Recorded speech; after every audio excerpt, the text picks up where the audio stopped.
जय राम श्री राम जय राम जय जय राम श्री राम जय राम जय जय राम श्री राम जय राम जय जय राम श्री राम जय राम जय जय राम श्री राम जय राम जय जय राम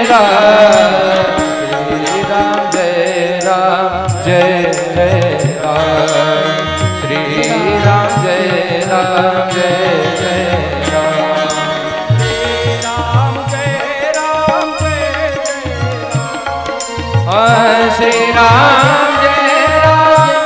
जय राम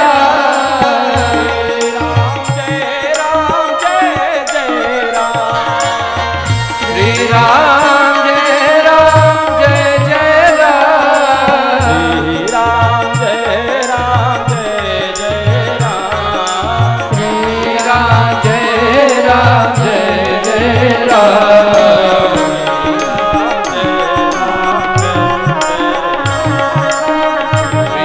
राम जय राम जय जय राम श्री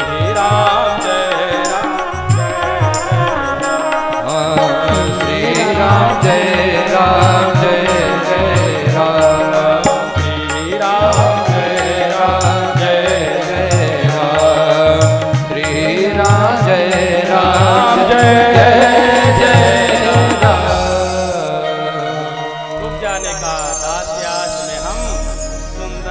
जय राम त्रिवक्रनामा यनुलेप कर्मणि।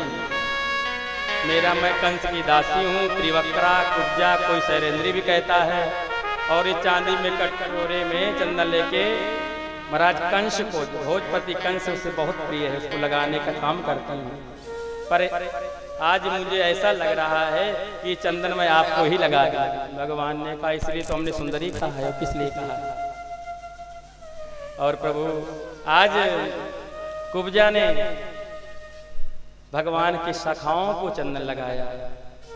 जब भगवान की तरफ चंदन लगाने लगे तब भैया ब्रजवासी भगवान की शाखा कहने लगे लाला इसके ऊपर भी कृपा कर देना।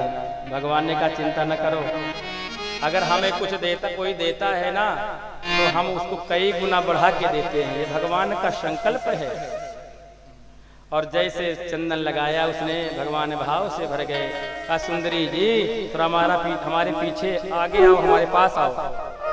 और भगवान ने अपने दाहिने चरण के अंगूठे से दाहिने चरण उसके कुब्जा के अंगूठे का स्पर्श किया। और भगवान ने अनामिका मध्यमा अंगूठा ठोड़ी में 3 उंगली लगाई। और भगवान ने कुब्जा के जो है कमर में हाथ लगा करके ऐसे कर दिया तो 3 जगह से टेढ़ी कुब्जा बिल्कुल सीधी हो गई, लक्ष्मी के समान सुंदर हो गई। और भगवान का हाथ पकड़ लिया। प्रभु चलिए मेरी कुटिया को पवित्र करिए। भगवान ने कहा सुंदरी जी आएंगे पर मामा जी से मिलने के बाद। काका जी के यहाँ भी आएंगे, आपके यहाँ भी आएंगे। और भगवान आज पहुँचे हैं जो कंस का महाराज परशुराम जी का धनुष का योजन था।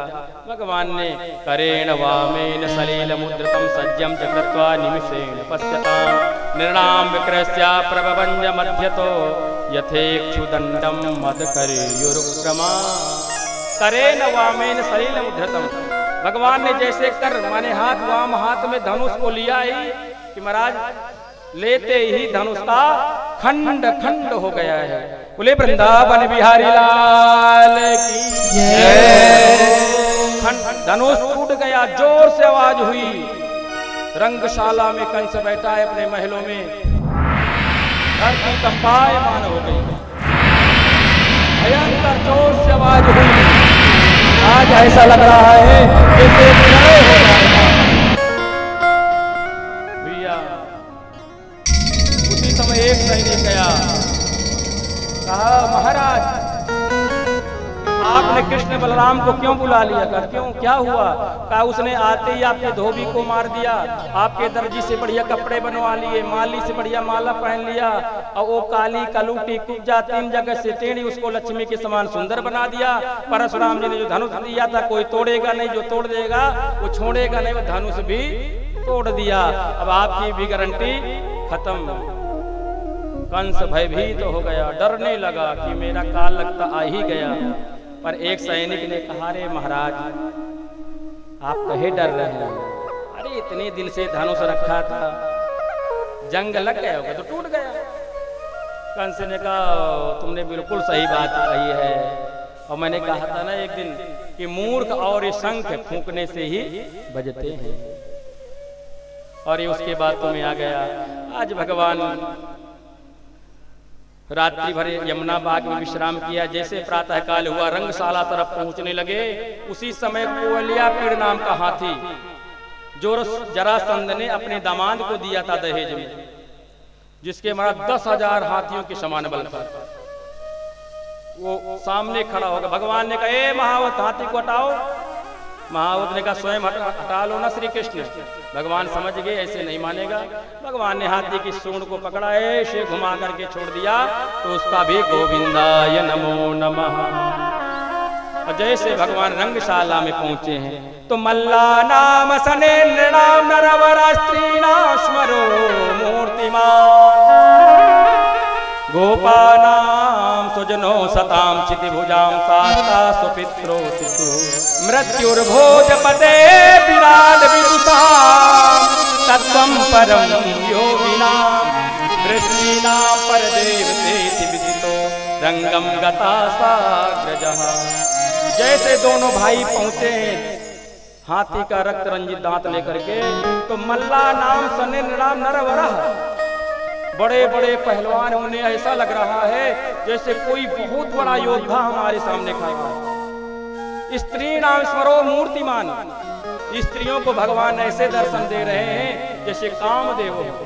मृत्युर्भोजपते विराट विदुषाम, भोजपति कंस को ऐसा लग रहा जैसे मैं मृत्यु सामने खड़ी हूं। तत्वम परम योगी नाम, योगियों को ऐसा लग रहा है जैसे ये ब्रह्म ही है, हमारे परमात्मा हैं। और इसी श्लोक की व्याख्या बाबा जी ने रामचरितमानस में कर दिया।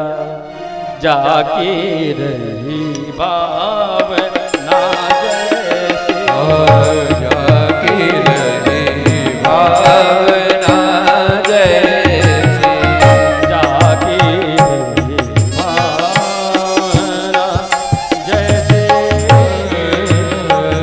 जाके रही भावना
पुकारे, मूर्खों तुम लोग क्या कर रहे हो, जल्दी से दोनों भाइयों को समाप्त कर दो।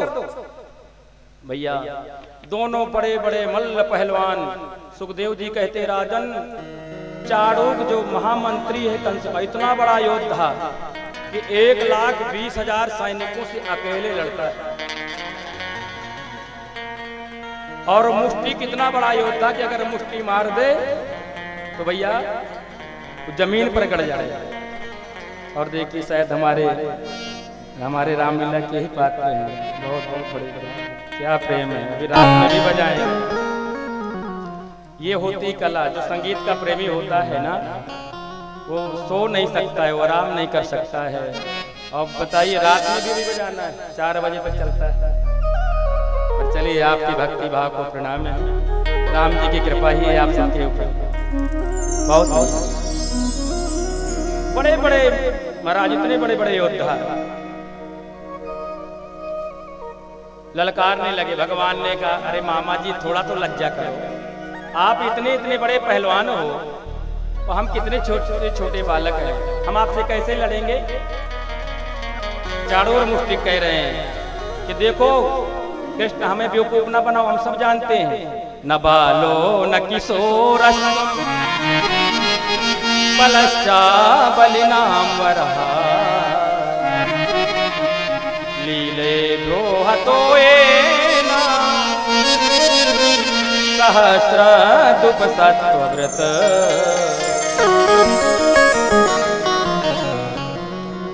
न बालो न किशोर। आप बालक नहीं, आप किशोर नहीं है। हमने बड़े बड़े राक्षसों को भेजा यहाँ से, तुमने सबको मार दिया है।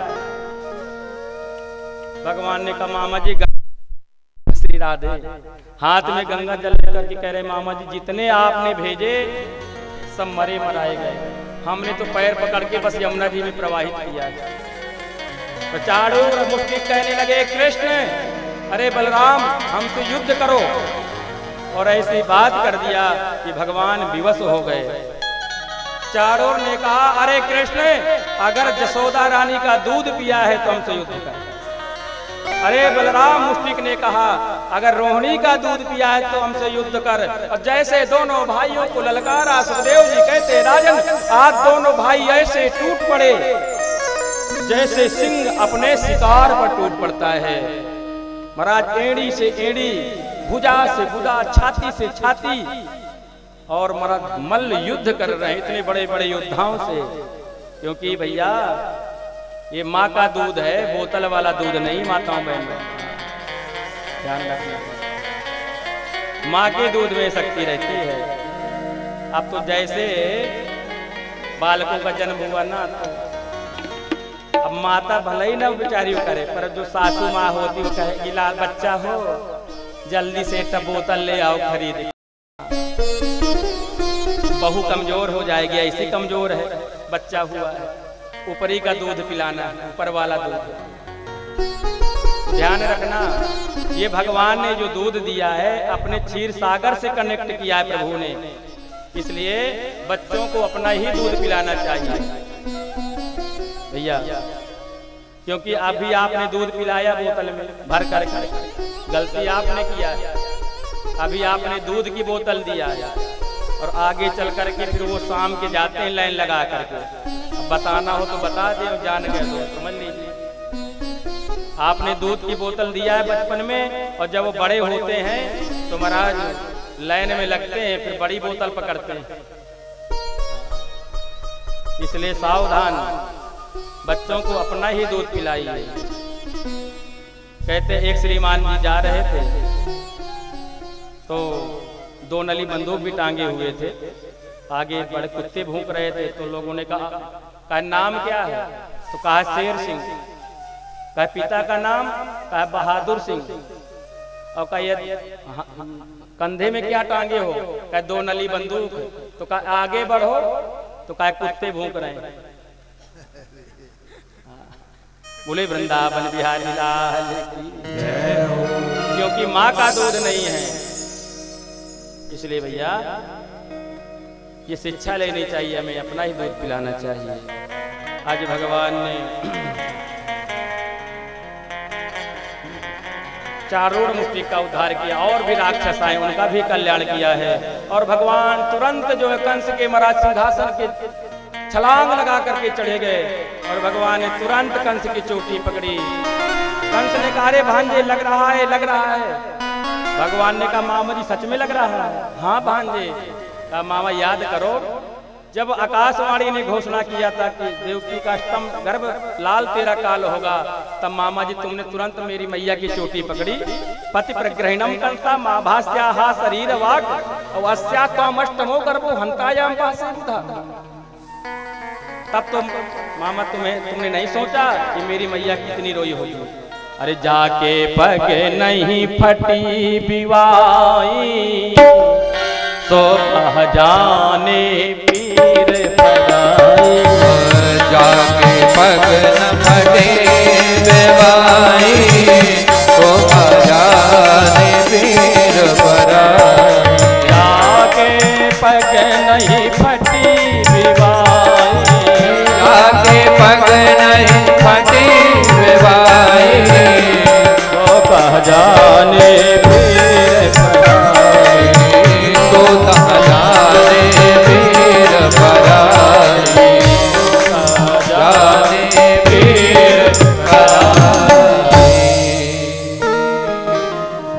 और तुरंत भगवान ने धक्का मार करके मामा दी को नीचे वहां से गिरा दिया सिंहासन से, और सारे पृथ्वी का भार लेकर के भगवान आज कंस के ऊपर कूद पड़े। और उसी समय कंस का भी प्राणांत हो गया। वसुदेव सुतम देवम कंस चारूर्मर्दनम देवकी परमानंदम कृष्णम वंदे जगद्गुरुम। और भगवान ने अपने माता पिता को कैद से मुक्त किया है, और नाना उग्रसेन जी को भगवान ने सिंहासन पर बैठाया है, और सभी ब्रजवासियों को कहा कि भैया अब आप लोग जो है वृंदावन लौट जाओ। और आज वसुदेव देवकी जी ने विचार किया कि अब हम जो है अपने पुत्रों को जो है शिक्षा देना चाहिए, कहाँ पढ़ाया जाए। तो पता चला सबसे अच्छा अगर कोई एक स्थान है तो इस समय अवंतिकापुरी उज्जैन की महानगरी, जहाँ कालों के काल महाकाल क्षिप्रा नदी के तट पर रहते हैं, और आज भगवान को वहीं विद्याध्ययन के लिए भेजा जा रहा है। इसलिए कहते हैं ना, तेषां न विद्या न तपो न दानम ज्ञानम न शीलम न गुणो न धर्म। न विद्या न तपो न दानम ज्ञानम न शीलम न गुणो न लोके भो विभार भूता लोके भो विभार भूता न मृगा मनोज रूपेण मृगा चरति।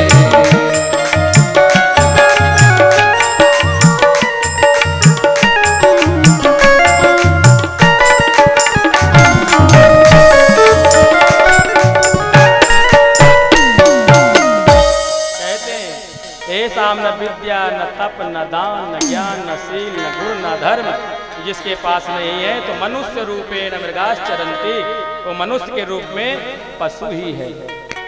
और आज भगवान विद्या अध्ययन करने के लिए गए हैं। और भैया जैसे भगवान प्रवेश करते हैं गुरुकुल में, तो उसी समय क्या देखते हैं, एक भगवान को बालक मिला है जिसके पैर में कांटा लगा हुआ है। सभी सखा भाग गए। भगवान ने जाकर के जैसे उसके कांटे को निकाला है तो उसके सब भगवान का स्पर्श करते हुए सारी पीड़ा नष्ट हो गई। और उस बालक ने कहा, मित्र तुम्हारा परिचय क्या है? भगवान ने कहा, जान ना पहचान और मित्र कह रहे हो। कहा, भैया हमारे गुरुजी कहते हैं कि सुख में तो सभी साथ देते हैं, पर जो दुख में साथ दे देते हैं वो मित्र नहीं, वो मित्र के रूप में भगवान ही होता है। आप तो मेरे मित्र हैं, पर मैं आपका भगवान के स्वरूप में दर्शन कर रहा हूँ। आप कौन है, आपका परिचय क्या है? तब भगवान कहते हैं, हम मथुरा के राजकुमार हैं और ये है मेरे बड़े भैया बलराम और मैं उनका छोटा अनुज कृष्ण। पर आज हम धन्य हो गए कि आपने हमें मित्र कह दिया। पर आप भी तो अपना परिचय बताइए, आप कौन हैं? तो कहा कि अरे भैया मेरा नाम है सुदामा। और इस तरह से भगवान कृष्ण और सुदामा, बलराम जी सभी ने गुरु जी के पास रह करके 64 दिन में ही समस्त विद्याओं का अध्ययन कर लिया है। और जो गुरु पुत्र है जो समुद्र में डूब के खत्म हो गया था, आज गुरु दक्षिणा के रूप में भगवान ने जाकर के आज गुरु पुत्र को यमपुरी से भगवान लाए हैं और गुरु जी को गुरु दक्षिणा के रूप में दिया। बोले श्री गुरुदेव भगवान की। और शिवरंजनी में भगवान को अपने जो है ब्रज की याद आती है। जैसे भगवान अपने महलों में चढ़ते हैं तो प्रभु को, अब इसके बाद भगवान का विवाह होने वाला है। कहते हैं जो भगवान के विवाह में सम्मिलित हो जाते हैं उनका सुहाग तो अमर होता ही है। पर कहते हैं पति पत्नी में आप ध्यान रखना 16,108 रानियां हैं भगवान की। सत्यभामा जी के नाके में गुस्सा रहती थी, पर आज रुक्मणी जी कभी रूठती नहीं थी। इसलिए जो रुक्मणी और भगवान द्वारिकाधीश के विवाह की कथा सुनते हैं, पति पत्नी में प्रेम बढ़ता है, स्नेह बढ़ता है। इसलिए कभी भी कथा हो और षष्ठम दिवस की जब कथा हो तो रुक्मिणी के साथ भगवान का विवाह होता है। तो ऐसे माताओं को, बहनों को ध्यान रखना चाहिए कि भगवान दूल्हा सरकार की कथा अवश्य सुनना चाहिए। और आज भगवान को अपने ब्रज की याद आती है। उद्धव आए। उद्धव कहते हैं जो महाराज यदुवंशियों के आचार्य हैं, देवगुरु बृहस्पति के शिष्य हैं। कहते हैं कृष्ण क्यों रोते रहते हो? भगवान कहते हैं उद्धव मोहि ब्रज बिसरत ना।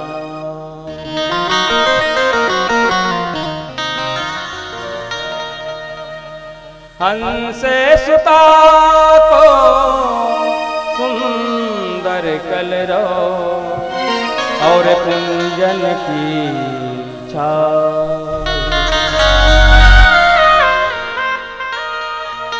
इसलिए उद्धव, जब मैं गोपियों की याद करता हूँ, ब्रजवासियों की याद करता हूँ, तो वो भी मेरी याद करते होंगे। इसलिए हे उद्धव, तुम जाओ उन्हें समझाना, ज्ञानोपदेश देना, क्योंकि तुम तो बड़े विद्वान हो।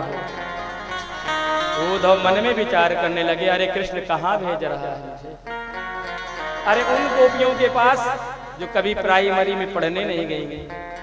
अरे जब वेद वेदांत की भाषा बोलूंगा, उपनिषदों की श्रुतियों की भाषा बोलूंगा, तो गोपियां क्या जानेंगी, ब्रजवासी क्या समझेंगे? भगवान मन ही मन रो पड़े, अरे उद्धव, अरे नारद से अरे सुख व्यास रहे, पचिहारी को पारे न पावे, ताही अहीर की, ताही अहीर की। अरे छोहरिया छछिया भरे छाछे पे नाचे नचा। अरे मुझ ब्रह्म को जिन्होंने थोड़े से माखन के लिए नचा दिया उद्धव, तुम उन गोपियों के लिए ऐसे सोच रहे हो? उद्धव एक बार जाओ, भगवान ने अपना मोर मुकुट दे दिया है, पीताम्बरी दे दी है, और आज उद्धव भगवान का संदेश लेकर के पहुंचे हैं। और जैसे नंद रानी के महल में प्रवेश किए, सुखदेव जी कहते राजन दर्शन करो।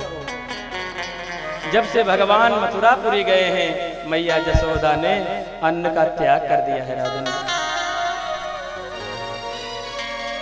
मैया सिर्फ जल पीती है, फल आदि नहीं लेती है, पर माँ ने आज पुत्र के विरह में रोती ही रहती है।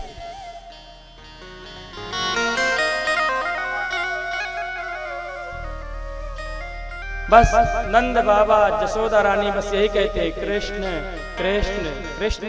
जैसे उद्धव ने आज कदम रखा है नंद रानी जी के महल से, कृष्ण कृष्ण कृष्ण की आवाज आ रही है। उद्धव की ज्ञान की सीढ़ी खिसक गई। ये क्या हो रहा है? जहां देखो कृष्ण कृष्ण कृष्ण। उद्धव जी ने कहा, मैया मैं श्री कृष्ण का मित्र उद्धव आपसे मिलना चाहता हूं। जोर से बोला है। जब उद्धव जी ने बोला तो मैया जसोदा ने कहा, अरे उद्धव शांत हो जाओ, धीरे से बोलो। क्यों मैया? कहा कि आज मेरा लाला बड़े मुश्किल से सोया है उद्धव। कभी माखन मांगता था, कभी चंदा मांगता था, कभी दही मांगता था, सो ही नहीं रहा था उद्धव। मैंने लोरी गा गा करके अपने लाला को सुलाया है। छगन मगन मेरे लाल को आजा निदिया, छगन मगन मेरे लाल को आजा निदिया।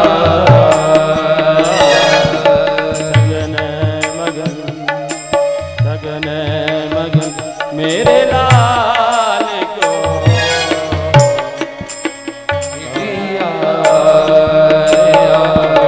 छगन मगन मेरे लाल को आजा निदिया। जप ताप पूजा पाठ सो विधिना दियो मोहिला। जप तप पूजा पाठ सो विधि ना दियो मोहिला। जा कन्हैया लाडले मैया बजावे ओ जा कन्हैया लाडले मैया बजावे।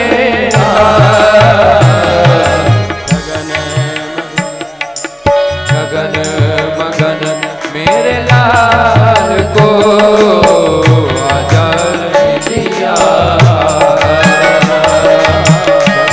छगन मगन मेरे लाल को आजा निदिया। और बड़े मुश्किल से उद्धव सोया मेरा लाल। उद्धव ने कहा, बताओ अभी तो मैं कृष्ण को मथुरा में देखे चला रहा हूं और मैया कह रही मेरा लाला पल्ला में सो रहा है। उद्धव ने कहा, मैया मुझे भी तो अपने लाला के दर्शन करा दे। और जैसे मैया जशोदा पालने के पास ले गई तो देखते ही तो पलना खाली पड़ा। जशोदा मैया जाकर के पलने को पकड़ के झूल गई तो कहा, उद्धव क्या करूं? लाला परसों की कह करके गया था और वर्षों बीत गए उद्धव, पर मेरा श्याम अभी तक मेरी श्रुति नहीं ली कि मैया कैसे होगी, मैया उसके बिना कैसे रहती होगी। अरे उद्धव मैं कितनी निष्ठुर हूँ। जब इंद्र की पूजा के लिए भोग बन रहा था तो यही रसोई कच्चे उद्धव मेरा लाला मेरे से एक पकौड़ी मांगा, पर मैं इतनी निष्ठुर कि मैंने अपने कन्हैया को एक पकौड़ी तक नहीं दी। आज सोचती हूँ कि लाला क्या कहता हो। अरे उद्धव ये वही आंगन है जहाँ मैंने लाला का श्रृंगार किया था, लाला को माखन रोटी दी, पर उसी समय एक कौवा आया और मेरे लाला के हाथ से माखन रोटी लेकर के भाग गया और मेरा कन्हैया इसी आंगन में लेट गया। मैया मैया मैया मैं अपनी वही माखन रोटी लूंगा, उस कौवा से बदला लेके रहूंगा मैया। और रसखान जी जो हमारे मुस्लिम भाई हैं कितने भगवान के परम भक्त थे, और मैं आज दर्शन करता हूँ जो हमारी रामलीला चल रही है। उस रामलीला में मैं 2 बजे सुन रहा था, कोई अरब में हमारे भैया रहते हमारे गांव के ही गढ़ा खास के, और उन्होंने भी हमारे रामलीला भाइयों के लिए जो कलाकार हैं उनके लिए कुछ राशि वहां से डाली। और कितने ऐसे मुस्लिम भाई हैं हमारे जो हमारी कथा में सम्मिलित हैं। बड़ी प्रसन्नता होती है क्योंकि ये कथा यज्ञ हम सबके हैं, हम सबका कल्याण होता है। जब हम आहुति देते हैं तो महाराज जो स्वाहाकार से आहुति देते हैं, जो धुआं है ना, वो धुआं भेद नहीं करता कि मैं हिंदुओं के यहाँ जाऊंगा और मुस्लिमों के यहाँ नहीं जाऊंगा। हम अखंड ज्योति जलाते हैं, ज्योत जलती है तो उससे वायु प्रकृति शुद्ध होती है, वो विचार नहीं करती है। तो ऐसे ही तो है हमारे मुस्लिम भाई। वो तो औरंगजेब के समय में कितने ऐसे गांव हैं, ललौली गांव किला से लगा हुआ, आज भी वो रामलीला में सहयोग करते हैं। उनकी व्यवस्था हो गई, उन्हें मुस्लिम धर्म अपनाना पड़ा। अगर आप इधर आते हैं तो आ नहीं पा रहे, उनके समाज वाले जीने नहीं दे रहे हैं। मैं ऐसे मुस्लिम भाइयों को व्यासपीठ से प्रणाम करता हूँ कि मेरे प्रभु के लीला में कितना प्रेम है, कथा के प्रति कितना प्रेम है, कितना अनुराग है। 9 बस्ता खागा के लगे पड़ता है। लगभग 2016-17 में मैंने कथा किया। हमारे मुस्लिम भाई कथा सुनने आते थे, टोपी लगा के बैठे रहते थे। और आज रसखान जी लिख रहे हैं कि दूरी धरे अंग सोहत श्याम कैसी बनी सिर चूनर चोटे, खेलत खात फिरे अंगना पग पैजन बाजत फेरी कठोर। आज भगवान के श्रृंगार का वर्णन करें। वाह छवि को रस खान बिलोकत, वारतिका में कला निधि कोटि, कागे के भाग कहा कहिए, हरि हाथ से ले गयो माखन रोटी। वाह छवि को रस खान बिलोकत, वारतिका में कला निधि कोटि, कागे के भाग कहा कहिए, हरि हाथ से ले गयो माखन रोटी।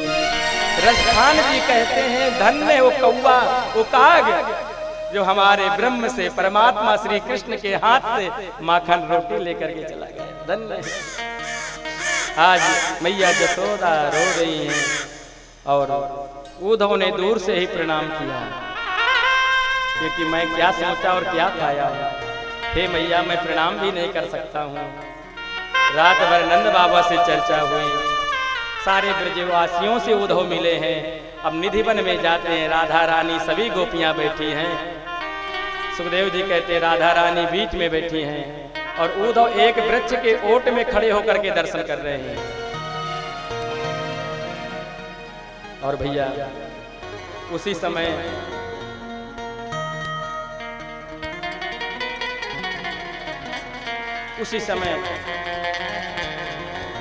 एक भैया भंवरा आया। सुखदेव जी कहते राजन शास्त्रों में उठा करके हम देख लें, ब्रह्म वैवर्त पुराण में राधा जी की बड़ी व्याख्या है, पर कहीं प्रमाण नहीं मिलता। भागवत में तो प्रमाण ही नहीं है। जैसे लखनलाल जी का, हमारे जब वनवास हुआ तो लखनलाल जी सोए नहीं, प्रभु की सेवा में ही लगे रहे, कहीं प्रमाण नहीं मिलता। ऐसे राधा रानी है, जब से भगवान मथुरा गए हैं तो राधा रानी भगवान की विरह में रोती रहती है, नींद ही नहीं आती है, राधा जी सोई ही नहीं है। और उसी समय एक भंवरा आया और राधा रानी के चरणों में बैठ गया। पर गोपियां कहते भंवरे चल भाग यहाँ से, जैसे तू काला है ना वैसे वो भी काला है, जैसे तू कार्य करता है वैसे उसने भी किया है। तू फूलों का रस लेता है, इसके बाद उन फूलों को त्याग करके चला जाता है, उसने भी हमारे साथ यही काम किया है। जा नहीं रहा। गोपियां कहती हैं तुझे कुछ कथा उसकी सुनना तो सुन ले। अरे मधुपकी तव बंधो मास प्रसांगी सपत्न्या कुच बिलुलित माला कुंकुमस्मा सुभिर्नः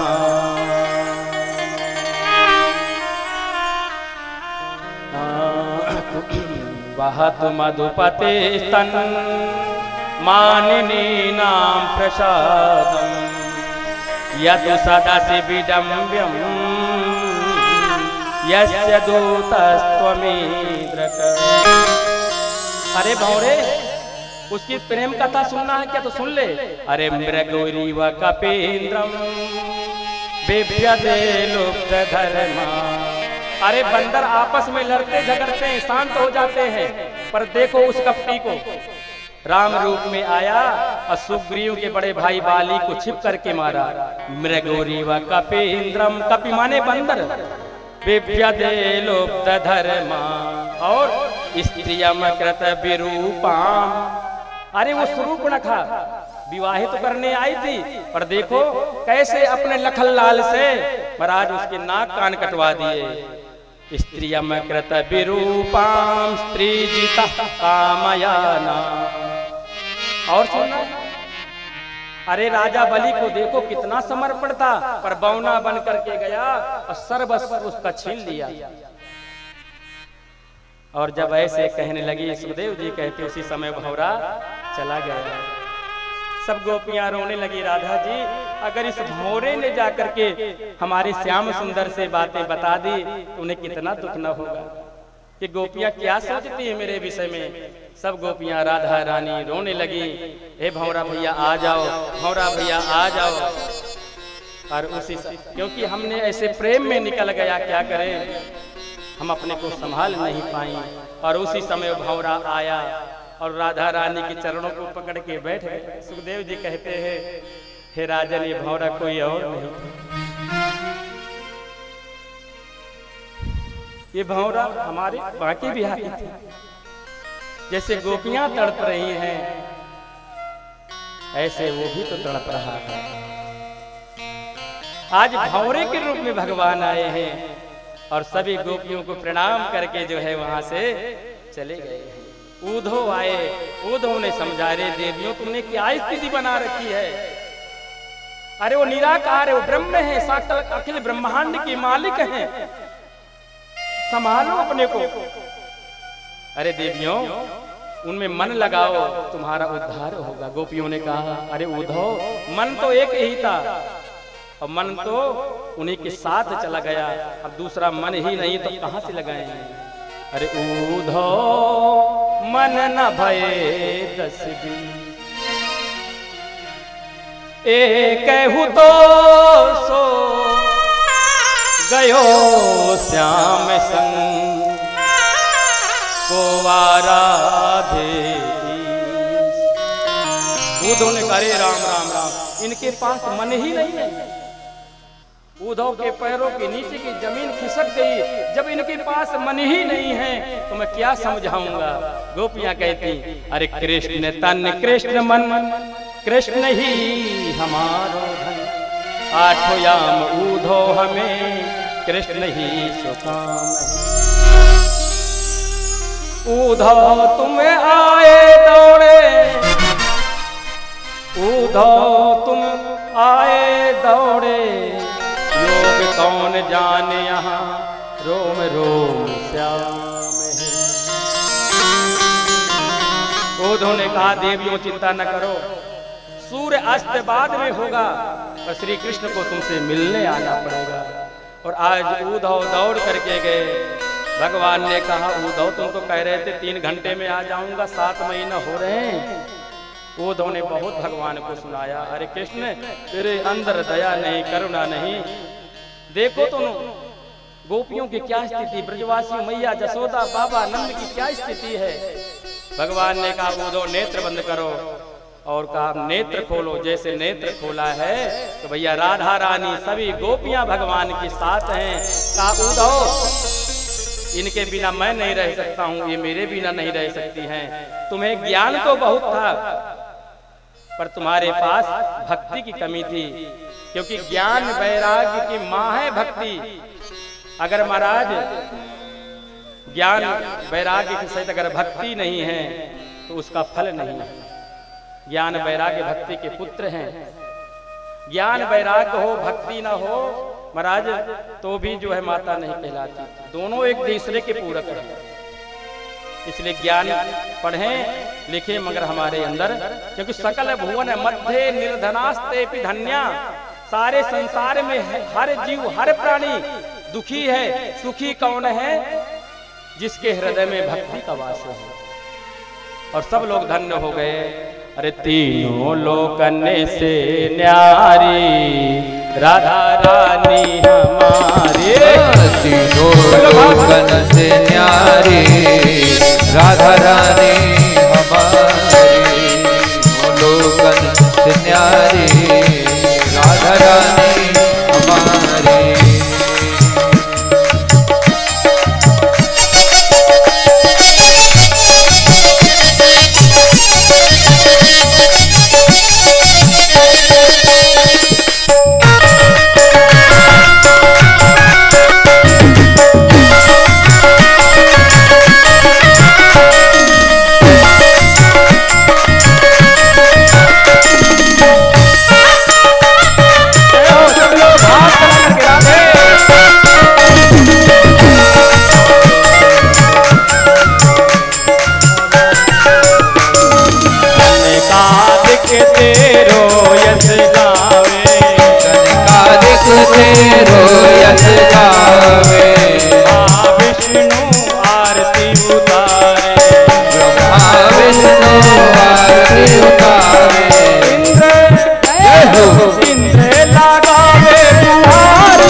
जो बोले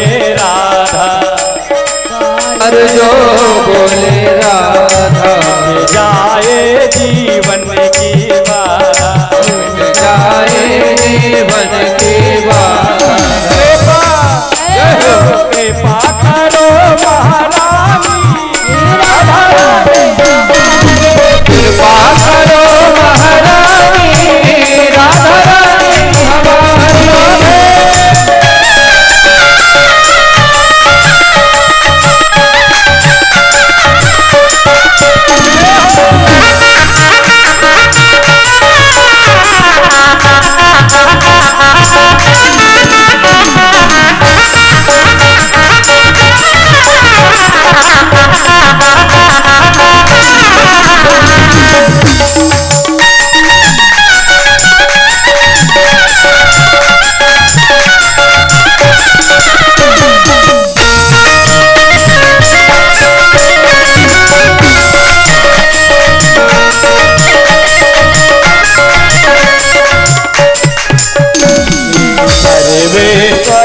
जगत कल्याणी, जगत कल्याणी, ब्रज की मालिक राधा रानी, ब्रज की मालिक राधा रानी, ब्रज की मालिक राधा रानी, राधा रानी राधा रानी, राधा रानी श्री महारानी।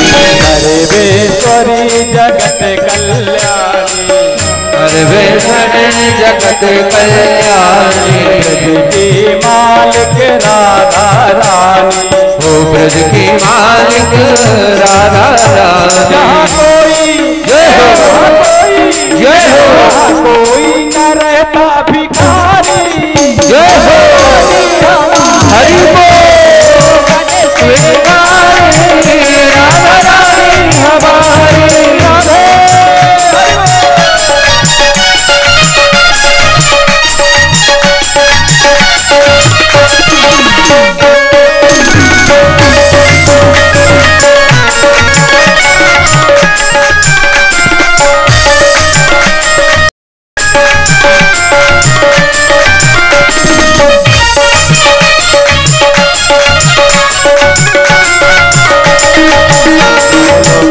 से न्यारी राधा रानी हमारी, गोलोकन से न्यारी राधा रानी हमारी, गोलोकन से न्यारी राधा रानी हमारी, गोलोकन से न्यारी राधा रानी हमारी, गोलोकन से न्यारी राधा रानी हमारी, राधा रानी हमारी, राधा रानी हमारी, राधा रानी हमारी।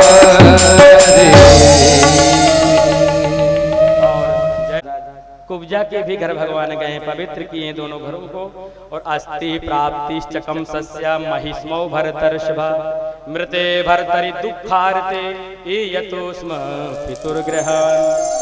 अच्छा ये बताओ, थोड़ा सा आप लोगों से पूछना चाहता हूँ, आप लोगों ने अपने बिटिया का भी विवाह किया होगा, बच्चियों का, और लड़कों का विवाह किया होगा या देखा होगा। कितने बजे भंवरे पड़ती बता दो, लगभग कितने बजे भंवरे पड़ती? मैं वही आपसे पूछना चाहता हूँ। आप लोग अगर शाम के भंवरे कभी पड़े हुए तो बता दीजिए अभी। अगर आप कहो तो हम तुरंत भगवान का विवाह करा दें, पर गोधूली बेला तो थोड़ा सा हो जाने दीजिए। अब बारात थोड़ा लेट हो गई है, हाँ, गाड़ी जो है पहिया खराब हो गया बस का, थोड़ा सा बनवा रहे हैं। और सरकार भी कैसे आगे आ जाए जब तक बाराती नहीं आए हैं, इसलिए थोड़ा सा संयम बरतिए। पर 10 मिनट में आ रहे हैं सरकार, हाँ, इसलिए थोड़ा सा गोधूली के बेला में एक लग्न होती है। कौन से बेला में शादी भंवरे पड़े? तो हमारा गोधूली बेला, तो गोधूली बेला भी आई नहीं, हल्का सा थोड़ा सा अंधेरा हो जाए तुरंत विवाह करा देंगे, बिल्कुल समय से चलना है। बोले श्री बांके बिहारी लाल की जय हो।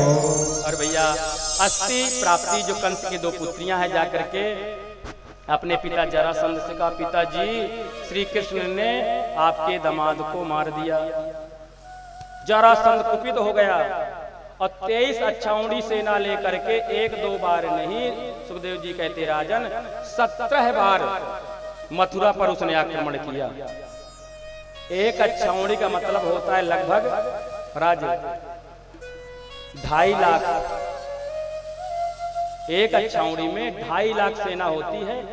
व्यक्रियन्ते व्युत्पादन्ते इति व्याकरणम नत्वा सरस्वती व्यासम ततो जय मुदीरयेत्। व्याकरण में लघु सिद्धांत कौमुदी में आज संगीता में वर्णन आता है, कितने हाथ, कितने पैदल, कितने हाथी, कितने रथ, कितने महाराज घोड़े में, सब संख्या मिला करके उसका वर्णन मिलता है लघु सिद्धांत कौमुदी में। तो उसमें जो है भैया एक अच्छाउणी में लगभग 2.5 लाख सेना होती। पांडवों कौरवों के पास 11 अच्छाउणी सेना थी कौरवों के पास, और पांडवों के पास 7 अच्छाउणी सेना थी, और कुल मिलाकर के 18 अच्छाउणी सेना दोनों को मिलाकर के थी। पर इस महाराज 23 अच्छाउणी सेना लेकर के इसने 1-2 बार नहीं 17 बार आक्रमण किया, पर भगवान ने 17 बार पराजित कर दिया जरासंध को। एक बार तो बलराम जी पकड़ लिए और जरासंध को मारने जा रहे थे। भगवान ने कहा भैया ये गलती न कर देना, अगर आपने जरासंध को मार दिया तो फिर हमें मेहनत करनी पड़ेगी, क्योंकि हम इसीलिए बार बार छोड़ रहे हैं। ये पापियों को पकड़ के लाता है, अब यहीं मथुरा में बैठे बैठे आराम से मार रहे हैं, चैन की बांसुरी बजा रहे हैं। और अगर आपने दुष्ट को मार दिया तो फिर पापियों को हमें ढूंढना पड़ेगा, इसलिए बार बार भगवान छोड़ते थे, मारा नहीं है। आज इसे 18वीं बार पता चला भैया कि अगर ब्राह्मण लोग कोई अनुष्ठान कर दें तो सफल हो जाता है पूजा पाठ। जैसे रुद्र महायज्ञ चल रहा है, 11,000 ब्राह्मण थे, तो जरासंध पहुंचा, कहा पंडित जी हमारे भी एक पूजा कर दे। और राजा है जरासंध, ब्राह्मण भी प्रसन्न हो गए कि तगड़ा माल मिलेगा। भैया कोई विधायक और मंत्री आ जाते हैं तो थोड़ा लगता है कि मोटा जजमान है भाई, ब्राह्मण के हाथ तो आनंद आ जाएगा बढ़िया संकल्प कराने में।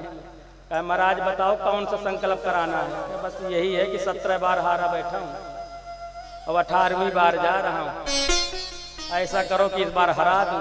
ब्राह्मणों ने करे राम राम, ये दुष्ट 17 बार हारा बैठा है, 18वीं बार जीत के स्वप्न देख रहा है, ये कैसे जीतेगा? अब ब्राह्मण जानते हैं कि मना कर देंगे तो महाराज ये छोड़ने वाला नहीं। कहा देखो पंडित जी, अगर मैं विजयी हो गया तो इतनी धन संपत्ति दूंगा कि कहीं अनुष्ठान भागवत करने की जरूरत नहीं पड़ेगी। और पर महाराज अब जान लेना, अगर गया तो फिर आप भी गए।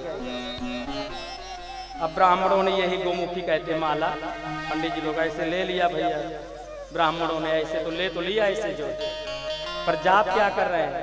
प्रभु भाग जाओ, प्रभु एक गुरिया पढ़ाए, प्रभु भाग जाओ ये तो मार डालो, प्रभु भाग जाओ ये तो मार डालो।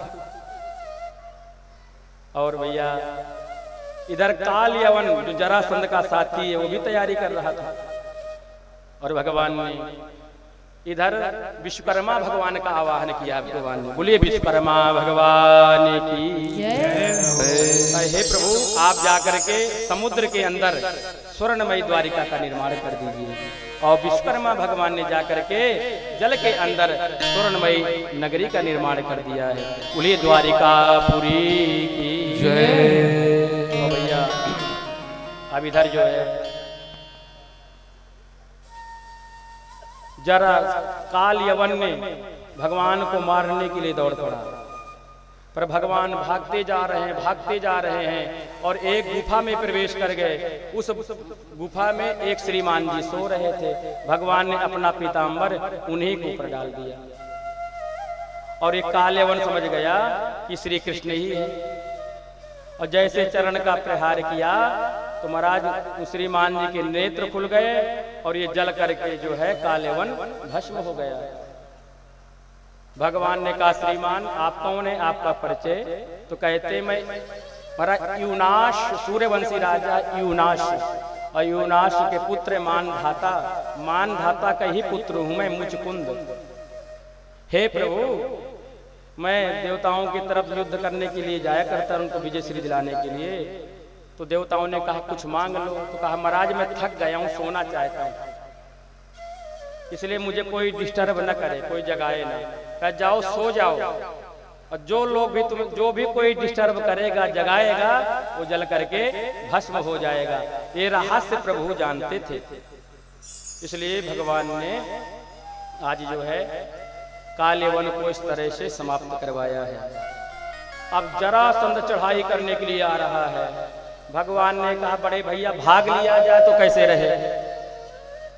बलराम जी ने कहा कृष्ण कैसी तू बात कर रहा है, हम चंद्रवंशी क्षत्रिय हैं लाला, और ये हमसे 17 बार हारा हुआ बैठा है, थोड़ा कम कर दिया, और तू भागने की बात कर रहा है।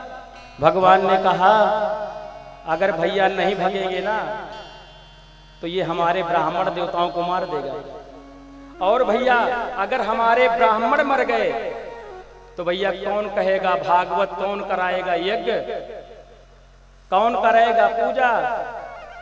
इसलिए अधर्म फैल जाएगा अगर ब्राह्मण ही नहीं रहे।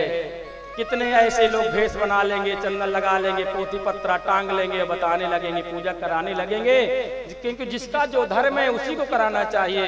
इसलिए भैया हमारे तो बहुत नाम है, कोई कहता माखन चोर, कोई कहता दही दधी चोर, कोई कहता चित चोर, तो एक नाम और पड़ जाएगा रणछोड़। इसलिए दोनों भाई अगर ऐसी बात है लाला तो चलो भाग चलते हैं।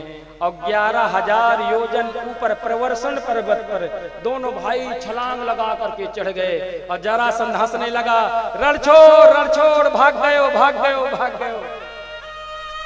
और इसने मान लिया कि कृष्ण बलराम दोनों समाप्त हो गए।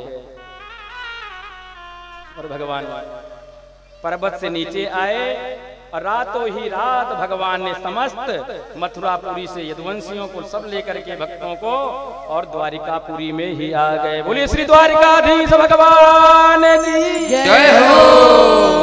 अब भगवान विचार करने लगे, राजा तो बन गए पर अब महारानी भी होनी चाहिए, पर अब क्या करें?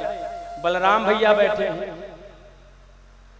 और अगर बड़े भैया का विवाह नहीं होगा हम कर लेंगे तो सब गड़बड़ हो जाए। इसलिए भगवान ने कहा अब नारद जी आएगा, प्रभु आप चिंता न करो, और हम जो है उनकी व्यवस्था भी बनी हुई है। क्योंकि जो सुतल महाराज सतयुग के राजा थे, जिनका नाम था राजा रैवत, उनके 100 पुत्र हैं राजा रैवत के। सबसे बड़े पुत्र का नाम है ककुधमी, और ककुधमी की ही पुत्री है रेवती।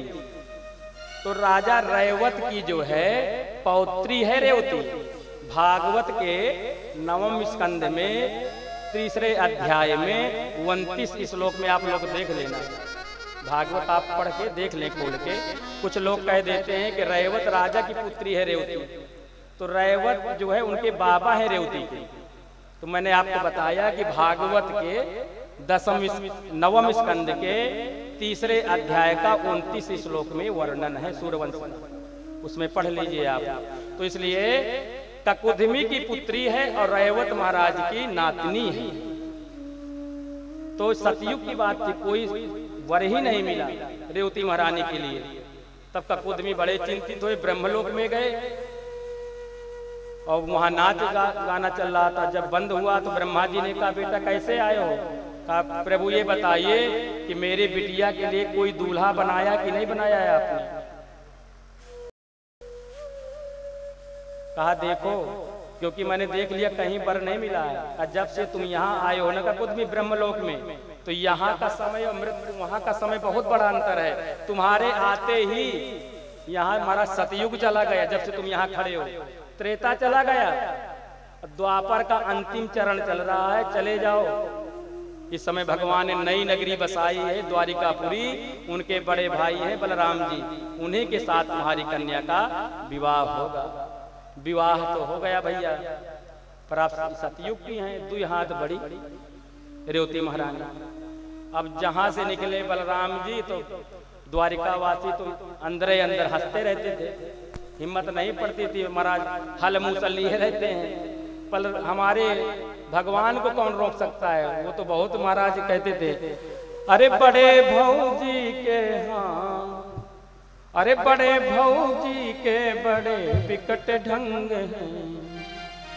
हमारे यहाँ का गीत ही तो गा ही दे, सरकार आने वाले हैं इसलिए माहौल बना लेते हैं। अरे बड़े भौजी के बड़े विकट ढंग हैं, बड़े भैया बड़े परेशान, बड़े भौजी के बड़े भैया बड़े रंग है, बड़े भौजी के हाँ, बड़े भौजी के विकट ढंग हैं, बड़े भैया बड़े